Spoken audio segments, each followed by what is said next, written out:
I'm not really 100% sure what to think when I read the news these days.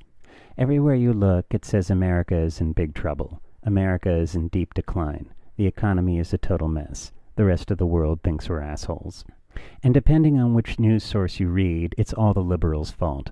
No, it's all the conservatives' fault. Oh no, it's all the Republicans' fault. No, it's the Democrats' fault. No, it's the fault of the Senate. No, it's the fault of Congress. It's his fault, it's her fault, it's their fault, or their fault. It's our fault, not my fault, it's your fault.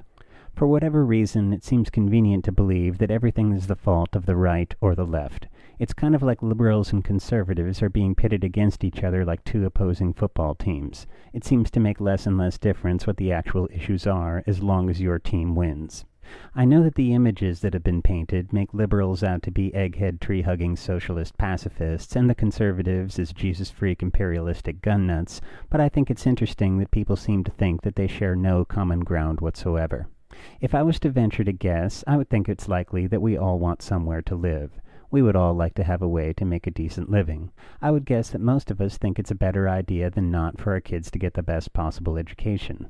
Regardless of how much people disagree about what is an actual threat to the environment, I think if you ask people the question, would you mind terribly if the planet was destroyed? The majority would say, I would rather it wasn't, but thank you very much for asking. I think it's likely that none of us is particularly keen on getting attacked by terrorists again. I would guess that when we, or someone we love, gets sick, we would rather have the best possible health care. When given a choice, we would rather it did not completely drain our life savings. This may be a bit of a stretch, but I think most people would agree that it's better to have a system where hard work, perseverance, and determination is the way to get ahead, rather than scamming and looking for loopholes in the system that will rip off everyone in sight. I don't know. Regardless of the stereotypes people in the media seem to hang on to, I personally kind of doubt that the average liberal would say, oh, it's okay with me when I get held up because I'm sure the mugger had a bad relationship with his father.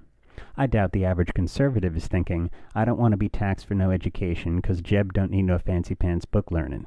I personally kind of doubt that the average liberal would think, hey, if a terrorist wanted to blow up my house, that's just freedom of speech. I personally doubt that the majority of Republicans would like to change the name of Commonwealth Avenue because the name Commonwealth somehow promotes socialism. I doubt that the average liberal would say, food stamps don't go far enough, and I'm not going to be satisfied until there are also Dom Perignon stamps, chauffeur stamps, and Cadillac Eldorado stamps. I doubt that the average Republican would like to change the inscription on the Statue of Liberty, or change the actual statue for that matter. You read a lot that when a politician's attitude is uncompromising, that's supposed to be a good thing. But that's kind of like a couple going to a marriage counselor and getting the advice, when you and your spouse have a disagreement, the best thing to do is to pummel them into submission. Or like being a parent and saying to your kid, Johnny, if you happen to meet someone at school that has a different opinion than you do, don't talk to them at all. Better yet, if you can, see if you can hit them in the head with a rock. Lastly, I don't think the majority of people are enjoying the country being this divided. The polarization is obviously benefiting someone, but it certainly isn't us. There's an expression that goes, if the people lead, the leaders will follow.